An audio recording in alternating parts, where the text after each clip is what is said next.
Assalamualaikum warahmatullahi wabarakatuh. Alhamdulillah kita bertemu kembali pada kesempatan yang memang kita rancang untuk membahas tentang bagaimana cara menganalisis kalimat. Bersama saya Agus Mulyanto yang biasa dipanggil Kang Amul atau Pak Amul. Baik, kita mulai. Baiklah, yang pertama kita bahas soal atau pertanyaan yang diajukan oleh Helmi.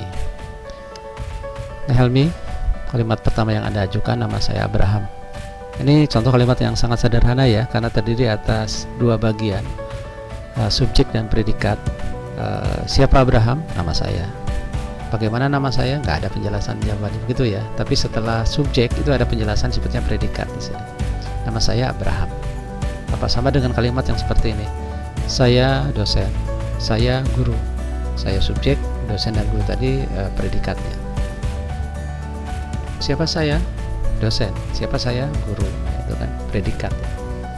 Siapa saya? Saya mahasiswa. Siapa saya? Saya subjek, mahasiswa, predikat.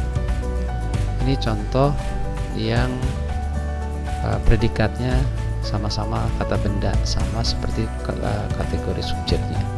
Nama saya nomina, Abraham juga nomina. Jadi subjeknya nomina, predikatnya nomina. Yang begini disebutnya kalimat nominal. Umumnya yang kita bahas itu kalimatnya verba ya. Verbal, kalimatnya verbal karena predikatnya verba. Umumnya begitu. Kalimat yang kedua yang diajukan Helmi, bentuk sawahnya yang unik itu bagi masyarakat Manggarai terkait dengan fungsi pengelolaan lahan secara adat.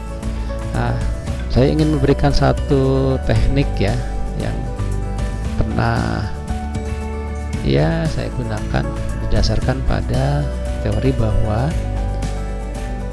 satu kalimat itu satu kesatuan, intinya ada di tengah dan intinya itu predikat. Sebelumnya jadi subjek, sesudahnya jadi objek. Itu hukum sederhananya. Prakteknya tidak sesederhana itu, tentu saja sangat bergantung pada kalimatnya. Nah, kita terapkan pada kalimat ini. Predikatnya ada pada terkait, ada di situ ya. Ingat, kalimat verbal yang predikatnya kata kerja itu cirinya umumnya menggunakan imbuhan atau prefix atau awalan me, di, ber, ter. Nah, ini kasus yang terkait. Sebelum itu subjek, sesudahnya objek. Menurut teori. Tapi pada kalimat ini tidak sederhana itu. Sebelumnya saya kira masih bisa subjek, yaitu bentuk sawah. Kata yang menunjukkan bahwa kata setelah yang ini menjelaskan kata yang sebelum yang, yaitu bentuk sawah. Ya, lihatnya bentuk sawah. Bentuk sawah di Manggarai. Nah, bagi masyarakat Manggarai ini penjelasan kekhususan ya. Bukan bentuk sawah di sembarang tempat, tapi ini bentuk sawah menurut pandangan orang Manggarai itu terkait dengan fungsi pengelolaan lahan secara adat. Nah, jika di sini predikat bukan berarti otomatis sebelah kanannya objek seperti teori tadi, karena dalam kalimat ini ada kata dengan sebagai penciri ini keterangan. Subjek, predikat, keterangan. Kalimat yang ketiga yang diajukan Helmi, kaki belakangnya yang panjang itu tidak hanya untuk melompat, tetapi juga bisa digunakan untuk berenang. Ini agak unik. Uniknya apa? Biasanya pelesapan itu dilakukan terhadap klausa yang kedua, ketiga, tidak di klausa yang pertama. Nah, kalau ini pelesapannya dilakukan di klausa pertama. Oke, saya bahas dulu yang awal, mana subjeknya ya. Apa yang tidak hanya untuk melompat tapi juga digunakan untuk berenang? Kaki belakangnya yang panjang itu. Inti subjeknya ada di kaki belakangnya. Tapi ada yang menjelaskan ke sini. Nah, makanya subjeknya tidak hanya sampai sini tapi sampai sini. Ingat, kata ganti itu sebagai penunjuk dan dalam kalimat ini menjadi kesatuan ke sini. Subjek. Predikatnya apakah tidak hanya untuk melompat? Oke, sementara saya berikan penjelasan dulu, jawaban sementara ini predikatnya di sini. Untuk melompat keterangan, ada kata untuk menunjukkan tujuan dan atau fungsi di sini ya. Tetapi juga, ini sebagai konjungsi penyambung klausa satu dengan klausa kedua. Bisa digunakan, kelihatan kan? Digunakan sebagai predikat karena ini verba di, ingat teori tentang me, di, ber, dan ter. Ini predikat untuk berenang,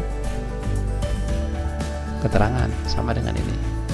Nah, yang uniknya adalah biasanya klausa lengkapnya di yang klausa pertama, tidak di kedua. Mungkin ini akan lebih bagus. Ini salah satu alternatif ya.